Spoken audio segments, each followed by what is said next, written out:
दोस्तों नमस्कार। स्वागत है आपका एक बार फिर एकलव्य आईएएस एकेडमी देहरादून में।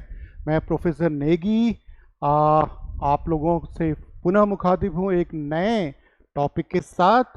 हमारा आज का विषय है ट्रेट थ्योरी ऑफ लीडरशिप, यानी नेतृत्व का गुण सिद्धांत।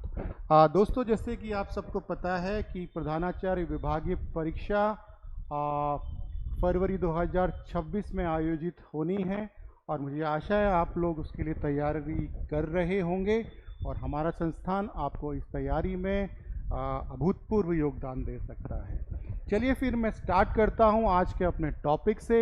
और टॉपिक जैसा मैंने बताया, इट्स लीडरशिप से रिलेटेड है। लीडरशिप का सब part trait theory of leadership, यानी नेतृत्व का गुण सिद्धांत।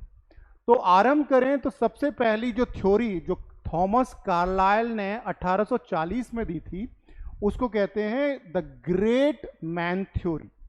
यानी उन्होंने कार्लाइल ने 1840 में सबसे पहले कहा कि history is nothing but the biography of great man. उन्होंने कहा कि इतिहास कुछ नहीं है, ये महान व्यक्तियों की एक तरह से उनका जीवन व्रत है या उनका जीवन एक तरह से जीवन दर्शन है।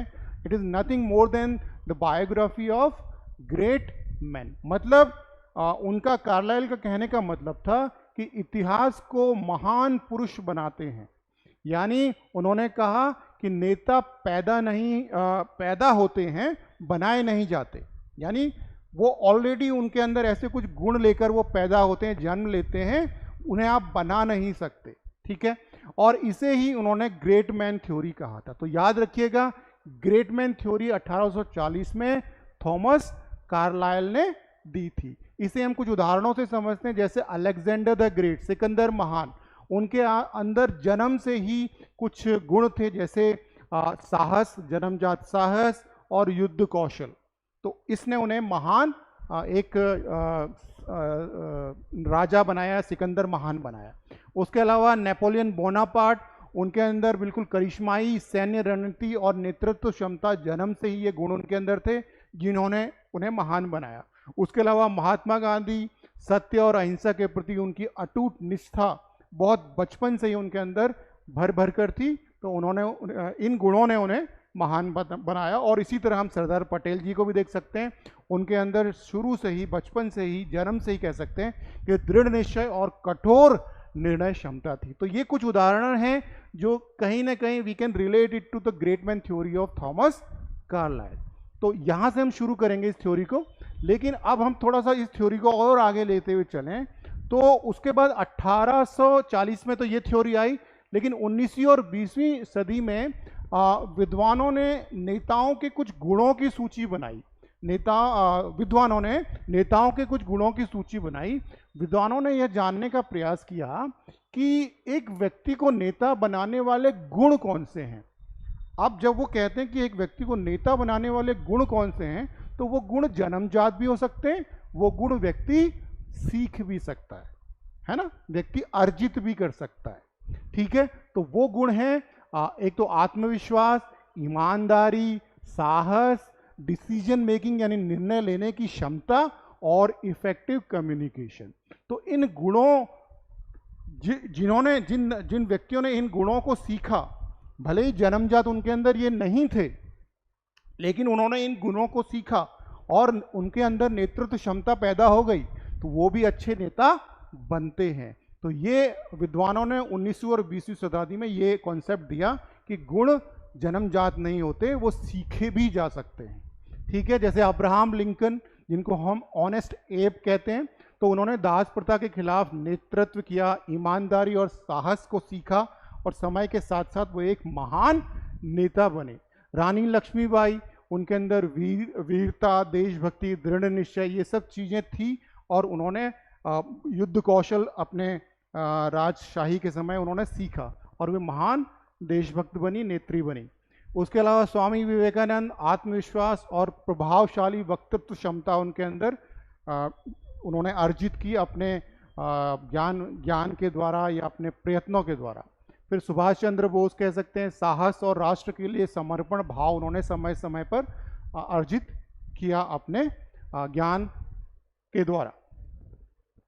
फिर हम बात करते हैं 1948-74 के बीच में राल्फ स्टॉकडिल। नाउ राल्फ स्टॉकडिल ये कहते हैं कि उन्होंने एक शोध किया और उस शोध में उन्होंने ये कहा कि केवल गुण पर्याप्त नहीं है, चाहे आप वो जन्म से हों चाहे आपने वो अर्जित किए हों, लेकिन गुण पर्याप्त नहीं है। आपके अंदर गुण हैं, लेकिन अगर परिस्थितियां और अवसर ही उन गुणों का प्रदर्शन करने के लिए ना मिले तो फिर ऐसा हो सकता है कि आप फिर नेतृत्व या नेता ना बन पाए, है ना। यानी इसका मतलब वो कहना ये चाहते थे कि एक leader in one situation may not be leader in another situation. कोई व्यक्ति एक सिचुएशन में नेता हो सकता है लेकिन दूसरी सिचुएशन में नेता नहीं भी हो सकता है। अब जैसे महात्मा गांधी थे, सत्य अहिंसा सब कुछ था उनका, लेकिन उस समय अगर मान लीजिए भारत आजाद होता तो क्या वो उभर कर सामने आते? सोचने वाली बात है ना। उसी तरह और भी नेता थे हमारे, सुभाष चंद्र बोस या दूसरे जो नेता हैं। अगर भारत आजाद होता, ऑलरेडी ब्रिटिशर्स के अंडर नहीं होता, और महात्मा गांधी के अंदर वो सब गुण होते जो थे उनके अंदर, और भारत आजाद होता, तो क्या वो उतने महान बन पाते? वो परिस्थितियां उनको मिलती? तो राल्फ स्टॉगिल यही कहते हैं कि गुण जन्मजात हों या अर्जित किए हों, उनका महत्व तभी होगा नेता में जब उसको परिस्थितियां और अवसर मिलेंगी। परिस्थितियां और अवसर मिलकर ही आपके गुणों को प्रदर्शित करने का अवसर देते हैं।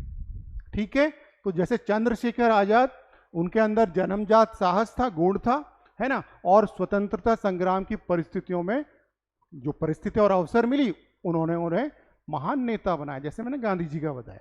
उसी तरह एपीजे अब्दुल कलाम, ज्ञान और विनम्रता, इसके अलावा वैज्ञानिक वातावरण और अवसर मिला उनको, इससे वो मिसाइल मैन और पीपल्स प्रेसिडेंट बनकर सामने आए, एक महान नेता बनकर सामने आए। उसी तरह जवाहरलाल नेहरू, उनके अंदर संगठन कौशल था, स्वतंत्र भारत का राजनीतिक अवसर उन्हें मिला, है ना, और वो भारत के पहले महान प्रधानमंत्री बने। ठीक है, तो दोस्तों मुझे आशा है आप समझ पाए होंगे कि ओवरऑल जो हमारे ये हैं राल्फ स्टॉगिल, उनके ही सिद्धांत को ओवरऑल आधुनिक युग में भी हम मानते हैं कि आधुनिक युग में जो लीडरशिप के विद्वान हैं, जो गुण सिद्धांत में विश्वास रखते हैं, वो ये मानते हैं कि नेतृत्व जन्मजात गुणों पर निर्भर नहीं करता, यह अर्जित गुणों पर भी निर्भर नहीं करता, बल्कि यह निर्भर करता है गुणों के साथ साथ सिचुएशन पर और साथ साथ स्किल्स पर। ठीक है, आपको सिचुएशन भी मिले और ऐसी स्किल्स भी आपके अंदर होनी चाहिए, यानी you should have communication skill, है ना, आपके अंदर कम्युनिकेशन स्किल होनी चाहिए, भाषण देने की क्षमता होनी चाहिए, लोगों का नेतृत्व करने की क्षमता भी होनी चाहिए। वो स्किल भी होगी तभी जाके आप एक महान नेता बन सकेंगे। तो मुझे आशा है आपको ये छोटा सा डिमॉन्स्ट्रेटिव लेक्चर पसंद आया होगा, और मैं फिर मिलूंगा आपसे एक और छोटे से लेक्चर के साथ। तब तक के लिए नमस्कार, धन्यवाद, जय हिंद।